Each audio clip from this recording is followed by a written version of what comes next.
Olá pessoal, tudo bem? Sejam bem-vindos a mais um vídeo do canal. Isso aqui é uma videoaula que vai para o nosso curso de Mecânica dos Fluidos na pós-graduação. A gente continua falando da dedução das equações de Navier-Stokes, mas antes eu queria fazer uma pausa para poder falar qual que é a diferença entre essas duas formas que existem de equações, né, de apresentação das equações, que é a forma conservativa e a forma não conservativa.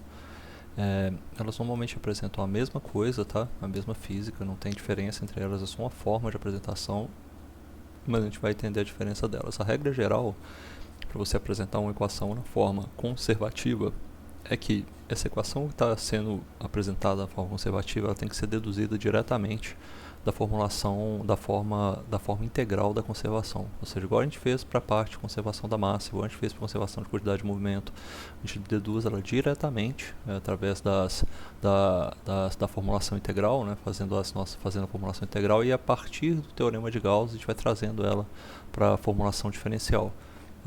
Forma conservativa e não conservativa é coisa de formulação diferencial, é um outro passo importante falar aqui. Então a gente fez como a gente fez com a conservação do movimento, a gente chegou na fórmula toda integral e foi utilizando o teorema de Gauss e chegou na forma da equação da quantidade de movimento e equação da conservação da massa.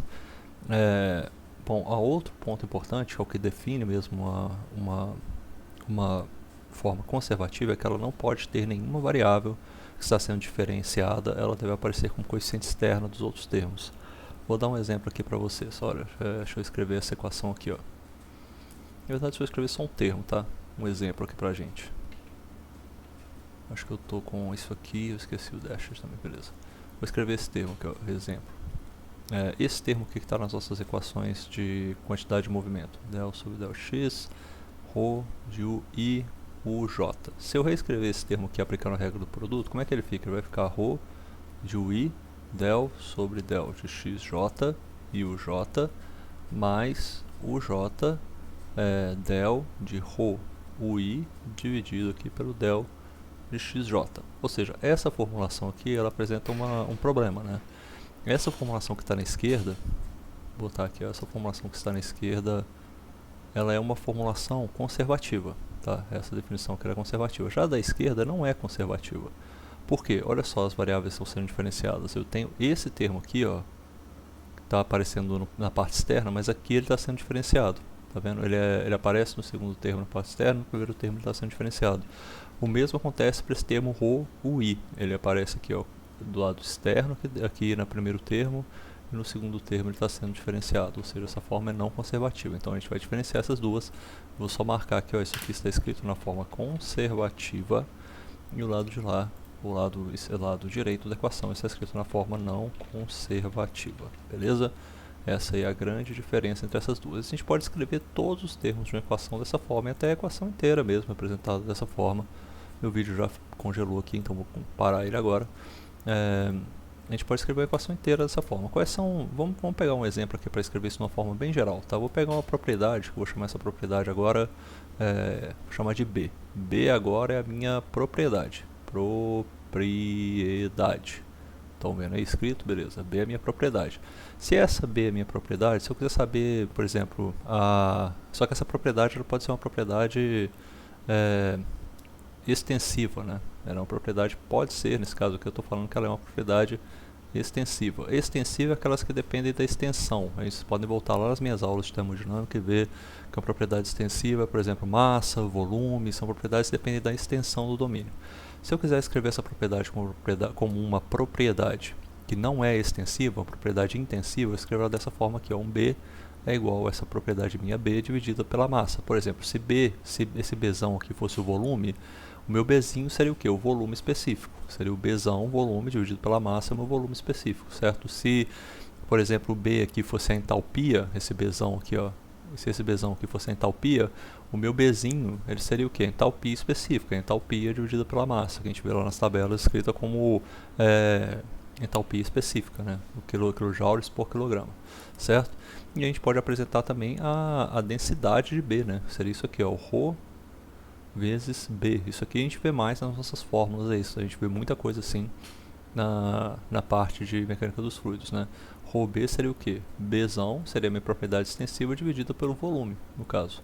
Isso aqui poderia ser então a minha entalpia dividido pelo volume que ela está ocupando. Isso aí aparece muito em mecânica dos fluidos e já justificou A gente usa muita coisa de volume em mecânica dos fluidos porque faz mais sentido para as nossas representações, tá? Já que a gente sempre olha volumes de controle e tal, as nossas representações são sempre, quase sempre na forma euleriana, né? Que a gente olha para um certo volume e analisa o escoamento passando por aquele volume.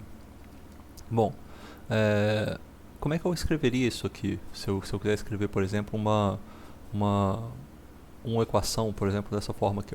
Por exemplo, eu escrevo dessa forma, del sobre del t de ρ b, tá vendo? Só a minha propriedade está ali no meio, mais del sobre del de xj de ρ b u de j. Olha só, isso aqui é a nossa representação. Isso aqui poderia ser igual, por exemplo, a fontes externas, tá? Qualquer fonte, eu vou botar aqui, por exemplo, seria igual a fontes. Isso aqui, essas fontes podem ser o que? No caso, se fosse equação da quantidade de movimento, seriam forças externas, como a gente está vendo, né? Como a gente vê aí no nosso caso da equação da equação da quantidade de movimento que a gente deduziu até agora, né? Só a parte que a gente fez. Neste caso que a gente escreveu, se você está escrevendo dessa forma a equação, implicitamente você está dizendo isso aqui, ó. Isso aqui é uma garantia, tá? Se você escreve dessa forma, B é uma quantidade conservada. Vou até botar em maiúsculo aqui, ó. Isso é definição de matemática, tá? Matemática e física também, ou seja, está meio que garantindo que essa propriedade está conservada. Por isso que eu gosto de falar que a equação que a gente normalmente às vezes aparece quando a gente fala na equação da quantidade de movimento, se você escreve nessa forma aqui, ela é a equação da conservação da quantidade de movimento, porque ela realmente está garantindo que a quantidade de movimento, se você substituir aqui, ó, esse Bzinho, né, se o meu Bzão lá, vamos supor o meu Bzão aqui agora, pegar como exemplo, tá, o meu Bzão, opa, peguei aqui errado, pegar isso aqui, vamos supor, se o meu Bzão aqui fosse igual a m vezes ui, o que seria então ρ de B? Ρ de B seria igual a ρ de ui, certo? Seria Bzão, é isso mesmo, Bzão sobre a massa, né, e o Bzão seria ρ de ui. Exatamente essa aqui é é o que a gente coloca, né, dentro das nossas equações, né? Não é sempre esse ρ de ui aqui que está aparecendo, não é ele. Deixa eu voltar lá em cima só um minuto, ó, aqui nas nossas formulações, não foi ele que apareceu aqui, ó, nessas equações, a fórmula mais geral da equação da conservação da quantidade de movimento. Então a gente está dizendo então que B, que é essa quantidade de movimento, é uma quantidade conservada, tá? Implicitamente a gente diz isso, sem precisar fazer muita coisa, está dizendo que é isso. Bom, então, e a gente poderia ter também, né? Eu acho que aqui nas minhas anotações eu dou outro exemplo, né? Eu vou pegar ele aqui para vocês, só para a gente não demorar muito nele também, que é esse aqui, ó. Olha só, por exemplo também, né? Ó, esse aqui eu anotei na minha aula, tá vendo? Por exemplo, se B é igual a massa e Bzinho vai ser igual a massa sobre a massa, então é igual a 1, obtemos a conservação da massa, certo? Até escrito aqui, faltou uma coisa aqui que deveria estar escrito, ó. Opa, deveria ter clicado aqui, faltou um C, tá vendo? Ó, a equação da conservação da massa.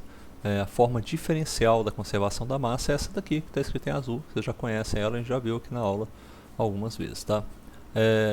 Bom, no caso da conservação da massa não tem fontes externas, a não ser que você esteja uma certa substância que você esteja analisando, que esteja sendo produzida, e você tem conservação da massa. Vamos voltar então para a nossa equação da quantidade de movimento, né? Quando a gente escreve ela dessa forma aqui, não é? Olha, deixa eu escrever ela aqui vou escrever aqui em azul, tá ficando legal em azul. Escreve dessa forma, ó, a derivada temporal dessa densidade da quantidade de movimento mais o divergente, certo? Divergente de ρ, ui, uj, ou seja, isso tudo aí, na verdade eu gosto de colocar o j também dentro dos parênteses, tá? Eu coloco assim, ó, derivada de ρ, ui e uj é igual a esse ρ vezes o fi, que eu estou falando que isso aqui representa a nossa densidade de uma força, né? Uma força aplicada sobre um volume, mais o divergente, que é o xj, das nossas tensões de superfície, certo? Que são isso aqui, ó, del J, I.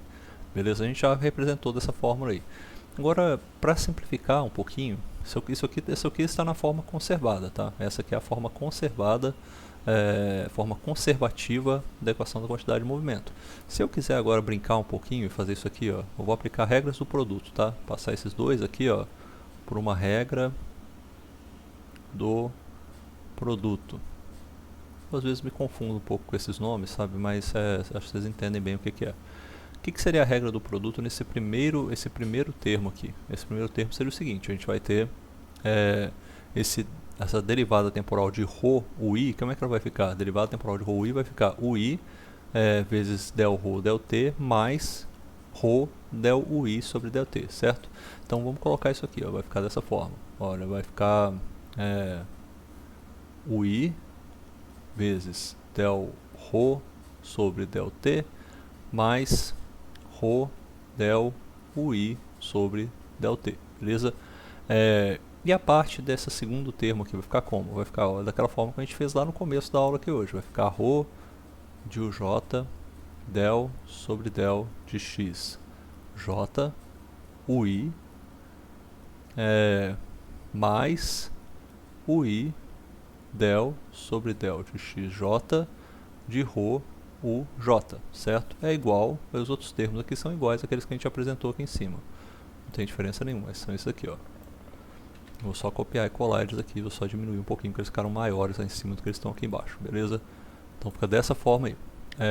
Agora, vamos reparar um pouquinho nessa equação que a gente está escrevendo aqui. Tem alguns termos que estão aparecendo, que eles aparecem aqui do lado de fora, repetidamente, né? Olha bem esse termo aqui, ó. O UI está aparecendo aqui, eu vou marcar ele em magenta. Esse UI também que aparece aqui, eu também vou marcar ele em magenta. E esses dois termos a gente pode juntar eles, né, de certa forma, né? E esses dois termos aqui que estão aparecendo, dá uma olhada só. Esse ρ de...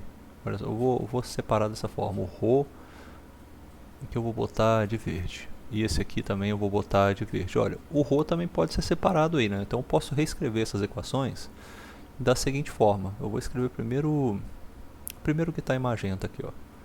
U, I, aí isso aqui vai abrir um parênteses, certo? E aí eu escrevo os termos que estão multiplicados por UI. Del ρ sobre del t mais, o que está multiplicado por I? Esse quarto termo aqui do lado esquerdo vai virar del ρ de uj dividido por del de xj, ou seja, isso aqui é a derivada temporal de ρ, isso aqui é o divergente dessa densidade e quantidade de movimento, tá certo? Então tá aqui, ó, dessa forma. Mais, vou botar aqui agora, mais o nosso ρ, que está em verde aqui, ó, ρ multiplicado por, aí eu coloco aqui em azul agora pra gente, del UI sobre del t mais o j del UI sobre del de xj, beleza. Isso aqui fecha parênteses e eu coloco esses outros termos aqui de novo repetidos, só para não ficar voando aí na nossa tela, beleza? Já está dessa forma aí. Agora dê uma reparada nisso aqui. Se vocês se lembrarem bem, e quem quiser pode voltar lá no tema da aula de equação da conservação da massa, vai ver que esse termo aqui, ó, esses termos, deixa eu pegar aqui em magenta, isso daqui é a nossa equação de conservação da massa, certo? Não é? É a mesma coisa como se eu estivesse escrevendo a equação de conservação da massa. E a equação de conservação da massa, ela não tem termo fonte, acho que está até aqui em cima, né? Eu escrevi ela aqui, ó. Aqui a equação de conservação da massa, ela não tem termo fonte, ela é igual a zero, tá vendo? Del ρ sobre del t e o divergente de ρ, uj, é igual a zero, ou seja, esse termo aqui todo em verde, esse termo que está todo aqui em verde, isso aqui é igual a zero. É a mesma coisa que a equação, vou botar aqui, ó, isso aqui é a equação, opa, eu escrevi errado, né, gente, eu deveria ter ficado do lado de lá, na verdade, ó, deveria pegar isso aqui, ó. Esse aqui está, na verdade, na parte magenta, tá vendo? Eu escrevi errado ali. Na parte magenta aqui, isso aqui é igual a zero. Isso daqui, ó, então, agora eu vou escrever, ó, isso aqui é a equação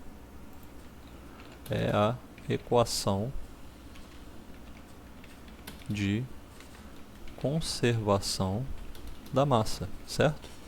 A gente tem isso daí. Agora, esse termo de cá, esse termo em verde, ele também é alguma coisa, né? A gente já viu esse termo aqui aparecendo. Eu vou lembrar aí para vocês, para quem quiser o lembrete, isso aqui é igual a ρ vezes a derivada material de UI, a derivada material da nossa velocidade.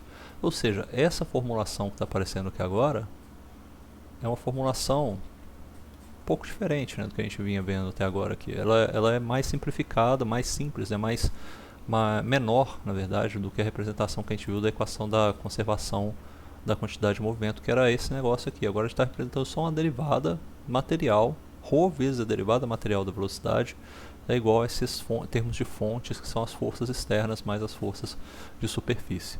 Certo? Forças de corpo mais forças de superfície. Então essa equação aqui, eu vou só puxar ela aqui para vocês, ó. Eu vou reescrever aqui embaixo. Só botar em preto aqui, ó. Opa, acho que eu avaliei mal ali essa minha puxada, que eu deveria ter ficado por aqui. Olha só, essa daqui, ela tem um nome, tá? Essa equação ela tem um nome interessante pra gente. Ela se chama equação de Cauchy. Vou botar em preto também para ficar bem claro. Isso daqui é o que a gente chama de equação de Cauchy.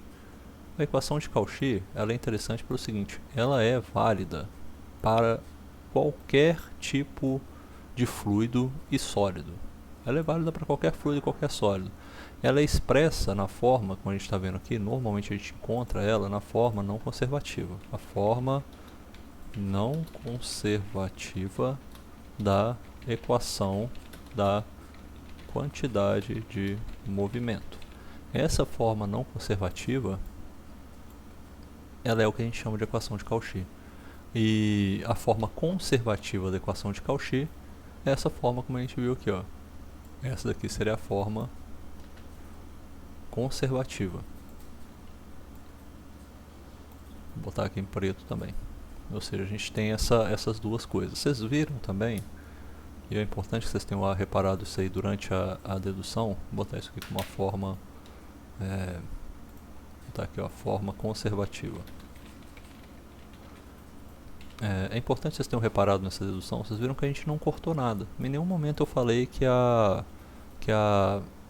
algum termo aqui foi cortado por algo que não venha de uma lei já expressa para ela. Por exemplo, a gente cortou esses termos aqui, sim, mas é porque eles representam a equação da conservação da massa. Isso daí já é uma coisa definida também para qualquer fluido, também para qualquer sólido.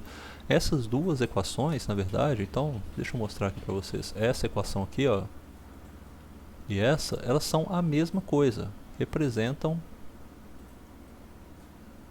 a mesma coisa, não tem diferente, é a mesma coisa, que uma faz, a outra faz. Qual então que é a grande diferença delas? Olha, a grande diferença delas está na hora que você vai resolvê-las numericamente, tá? Essa é o grande problema, tá? A grande diferença, deixa eu anotar aqui, ó. A grande diferença entre as formas conservativa e não conservativa aparece ao resolver as equações numericamente. Essa que é o X da questão, tá? Não é um problema de você resolver elas como a gente faz aqui ao longo desse curso, que é resolver elas de maneira como é que fala, cara? Não é teórica, não. A gente vai resolver questões, né? É analítico isso, analítico é a palavra que eu estava buscando. Não é esse o problema. Se você pega, por exemplo, essa equação, as duas analiticamente são a mesma coisa. Na realidade, a forma não conservativa é mais fácil até da gente tratar ela para alguns problemas analíticos, tá? Mas se você pega essa equação aqui, ó, deixa eu mostrar para vocês. A gente vai agora dividir toda essa equação pela densidade, tá? Eu vou fazer o seguinte, vou passar todo mundo aqui agora, vai ser dividido pela densidade. Quando eu faço isso, a minha equação fica dessa forma aqui, ó. Ela vai ficar assim, deixa eu pegar aqui a parte preta, vou pegar azul agora, vai ficar dessa forma, ó. dui sobre dt, a derivada material, é igual a f de i mais 1 sobre ρ e o divergente das tensões de superfície. Fica dessa forma, isso também é forma não conservativa. E ela tem uma certa semelhança, se você fosse olhar, ela tem uma certa semelhança com uma equação famosa, tá? Que inclusive eu vou jogar ela aqui porque a gente vai brincar com ela. Tem uma semelhança com a equação de Burgers, essa aqui. Com a equação de Burgers, que é um problema unidimensional. Era uma equação unidimensional. E o que é a equação de Burgers? Como ela é unidimensional, vocês vão ver que a velocidade aqui ela vai aparecer sem ser um vetor, tá? Ela aparece como um escalar mesmo, porque ela é unidimensional, não tem diferença se a gente fizer isso. A equação de Burgers ela é representada dessa forma aqui, ó. ó, o del u sobre del t mais u del de u sobre del de x. Você viu que sumiram aí, né, os termos de os índices, né, porque realmente não é mais vetor, é só algo. Se isso aqui fosse igual a isso aqui, ó, deixa eu apresentar para vocês. Se isso aqui fosse igual a f de i mais, sei lá, um del 2u sobre del de x, x2, isso aqui seria uma forma, né, uma forma de uma equação que a gente seria muito parecida, na verdade, com essa forma que a gente está apresentando aqui em cima, sabe? Você tem um termo forçante, a gente vai ver mais pra frente que esse termo aqui é meio que um termo de fusão que modela essas tensões. Estou só pulando um pouquinho, né? Mas quem já fez mecânica dos fluidos na graduação vai se lembrar disso aqui. Se fossem esses termos aqui que aparecessem, e eu teria que tirar esse i aqui também, né? Se fosse um termo forçante mais um termo de, não de difusão, né? Um termo associado a tensões viscosas, né? A gente apareceria esse termo aqui, seria exatamente uma expressão 1D das equações de quantidade de movimento, mas normalmente essa equação ela aparece dessa forma aqui, aparece igual, sendo igual a zero, tá? É um jeito que você já pode resolver ela assim, a equação de Burgers. Mas então, ou seja, não tem termo forçante.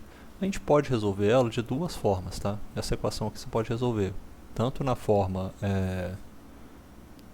no caso aqui eu acho que você pode resolver ela dessa forma aqui, ó. Você pode trocar esse termo aqui agora, e representar ele da seguinte maneira, né? E você sabe que esse u de du dx, deixa eu dar um zoom a mais aqui, porque acho que como não estou aparecendo mesmo, vocês podem ficar mais perto de ver a tela.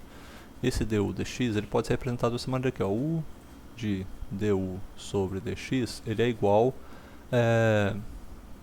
a meio, tá? Meio de del de u2 sobre del x. Esse u2 aqui, na verdade, representa o seguinte, tá? É como se fosse aqui, ó, del de u e de u sobre del x. A derivada de u vezes u sobre del x, sobre x, com relação a x. Por que isso aqui? Porque se eu faço a regra do produto nesse termo que está na direita, eu obtenho duas vezes esse termo que ele se repete, né? Ou seja, eu posso então reescrever esse termo dessa forma. A minha equação, então, olha só, eu posso escrever dessa forma aqui, ó. Eu posso dizer então que del de u, vou escrever u, tá? Sobre del x, ele é igual a duas vezes u del sobre del x de u. É isso aí, essa é a representação que a gente tem. Na forma não conservativa, a equação é escrita dessa forma aqui, ó. Essa aqui então que está em cima seria a nossa forma. Deixa eu escrever aqui para vocês, escrever, ó, essa forma que está aqui em cima é a forma não conservativa, tá? E a forma de baixo, ela é o seguinte, né? A forma que eu vou escrever aqui embaixo agora é uma forma conservativa, ou seja, se eu escrever dessa forma aqui, ó, escrever agora del, escrever assim, ó, vou botar aqui dessa forma, del de u sobre del t, derivada temporal de u, mais meio de del. E agora eu vou substituir esse u aqui, eu vou colocar u ao quadrado, tá? É u ao quadrado dividido por del x, beleza? Isso daqui está na forma conservativa. Vou botar, isso aqui é a forma conservativa. O que essa equação representa? Essa equação ela é bem legal, na verdade, tá? Se você fosse resolver ela numericamente, você pode colocar, por exemplo, uma condição inicial assim, ó. Isso aqui é legal, tá? Você bota uma condição inicial dessa forma aqui. Deixa eu ver, vou botar uma gaussiana, tá? Vou botar uma gaussiana aqui, e a gaussiana é mais ou menos assim, ó. Você começa aqui, aí vem pra cá, aí chega aqui, agora tem que começar a dobrar pra frente, aqui você dobra mais um pouquinho, aí você dobra aqui. Acho que eu não vou ficar fazendo esse desenho assim toda hora aqui não, mas ó, isso aqui é a nossa condição inicial, tá? Começou a condição inicial. O que vai acontecer com isso daí? Essa equação ela tem um parâmetro seguinte, né? Os pontos onde a derivada de u com relação a x ela afeta a nossa solução. Os pontos que tem uma derivada de u com relação a x que são maiores do que zero, eles vão ser empurrados para mais rápido, né, do que aqueles que têm a derivada de U com relação a x menor do que zero. Ou seja, esses pontos que estão no lado da esquerda, eles se propagam de certa forma mais rápido do que os pontos que estão no lado da direita, tá? Então essa daí gera uma solução que com o tempo vai passando, conforme o tempo passa... Opa, rapaz, peguei a caneta errada aqui. Conforme o tempo vai passando, essa solução vai se tornar um negócio cada vez mais assim, ó, ela vai ficar um pouco mais... Opa, pegar, agora não precisa mais isso aqui não, porque o desenho começa a ficar meio maluco. Ela começa a gerar isso aqui, ela começaria a gerar uma curva meio assim, sabe? E aqui começa a ficar cada vez mais lento, ela vai gerando um pico aqui nessa parte, nessa quina dela.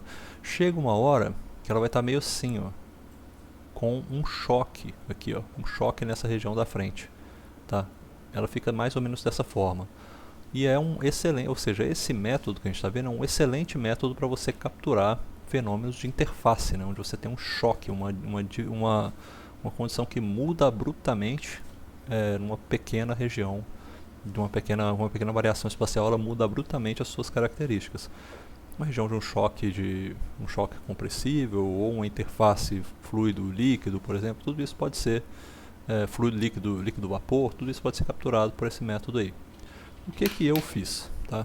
Deixa eu mostrar aqui para vocês. Eu peguei e elaborei uma... Deixa eu ver aqui, se eu só chegar na página, né, documentos, mecânica dos... Deixa eu ver, da Graduate,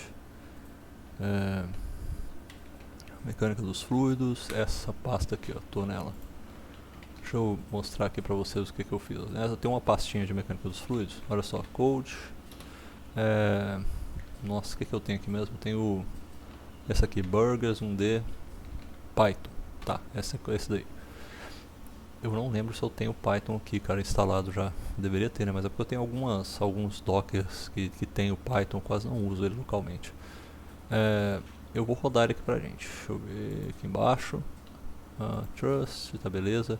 Estou usando o VS Code nesse momento. O que eu fiz? Olha, um códigozinho que eu fiz, eu usei muita ajuda, tá, do ChatGPT para me ajudar a organizar as ideias nesse caso. Até coloquei, dei créditos a ele.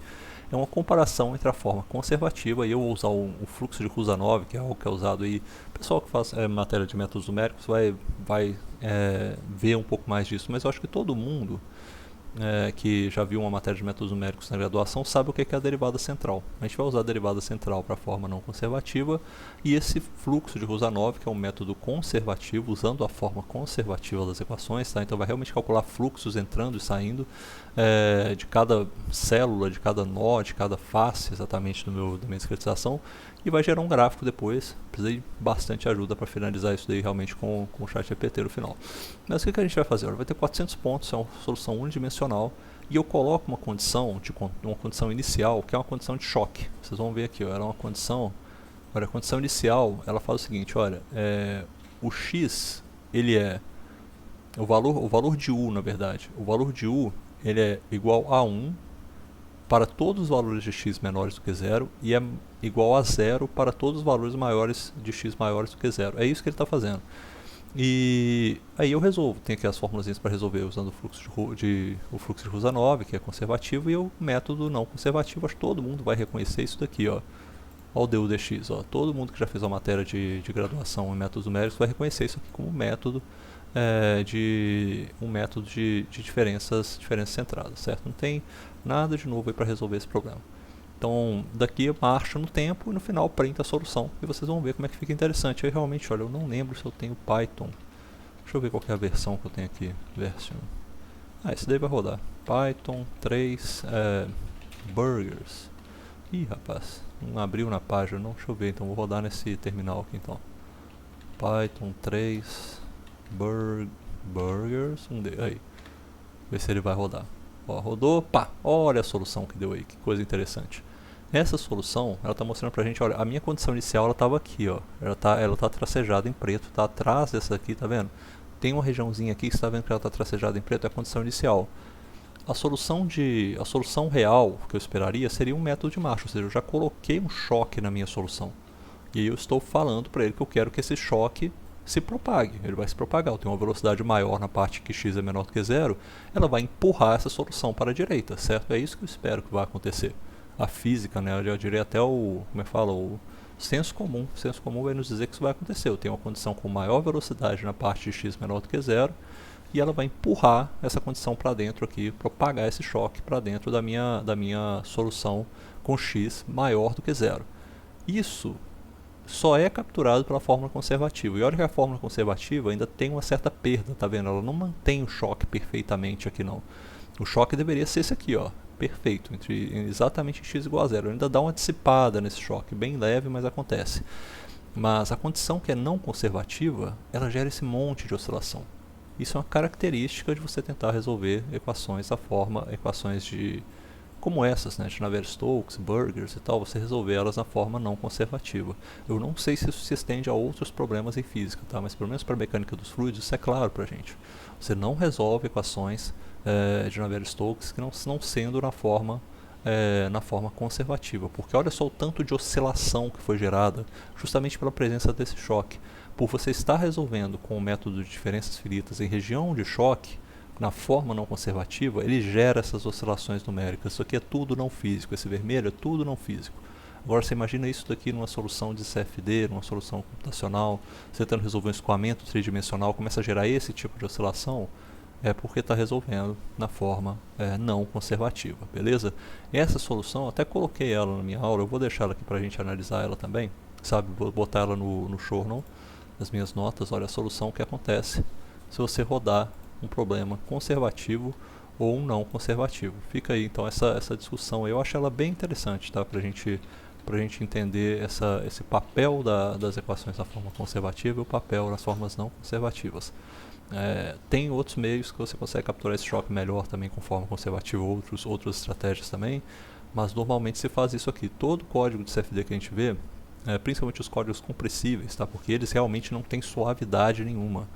Os códigos compressíveis sempre vão esperar que vai ter uma região onde pode ser formado um gradiente de qualquer propriedade, temperatura, densidade, quantidade de movimento também. Você pode ter fortes gradientes ao longo do domínio. Então você não quer que isso aqui aconteça, você não quer que esse negócio vermelho aconteça. Então códigos compressíveis são sempre escritos para você resolver na forma conservativa, entendeu? Sempre com esses fluxos aqui. Tem vários solvers que utilizam esse fluxo de Rusanov, inclusive é um dos solvers utilizados lá pelo código do professor Sérgio Pirosoli, que ele resolve escoamentos hipersônicos, escoamentos supersônicos com alto Mach, sempre mantendo essa fórmula conservativa, beleza? Então agora vocês sabem pelo menos.